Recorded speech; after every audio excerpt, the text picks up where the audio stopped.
Heather Camp after the Grand Blue Mile to kick off the 2015 Drake Relays. Came down to a tight finish there at the end. And you're also the first repeat champion since Sarah Hall. Talk a little bit how the race progressed for you today. Well, on that side of the course, we had a little bit of a tailwind, so at that point I was really just thinking about maintaining composure and contact with the field and allowing that to kind of carry me through and just kind of save up a little bit of energy.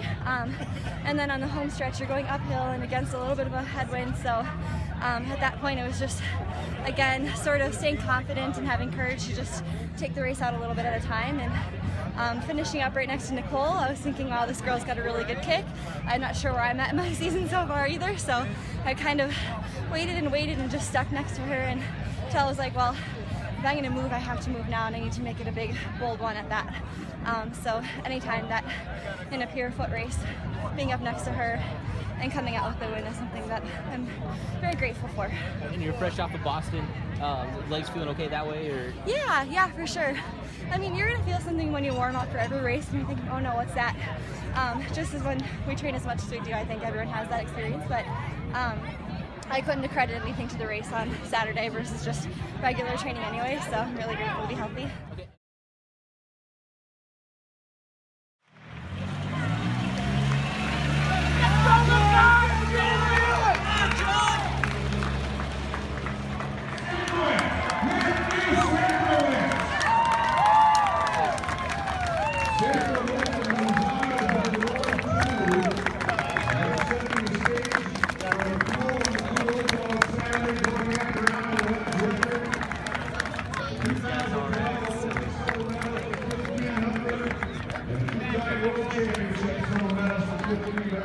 All right, here with Matt Centrowitz after the Grand Blue Mile. Champion here today, came down to a big kick there at the finish.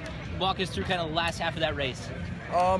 It was just, once you made that turn, the wind was just kind of in your face, so I don't think anyone really wanted to be leading into that headwind.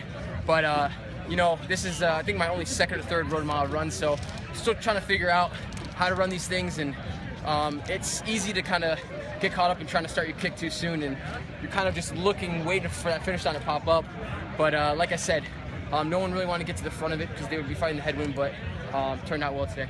All right, and talk a little bit about this event in Des Moines, kind of the atmosphere around the start of the race, and are you hanging around for the Drake Relays afterward? Yeah, I'm racing on Saturday, so I won't be hanging around in Des Moines. But yeah, the town really came around this event today. We had spectators and people cheering us all the way throughout. Like I said, this is I've done Fifth Avenue, done this one. Fifth Avenue is kind of a straight shot. Here we got to do like kind of a horseshoe. So I think the spectators can kind of start at the finish or start at the start line and then run over to the finish. So just kind of felt like you had that positive supportment all the way throughout the race. So.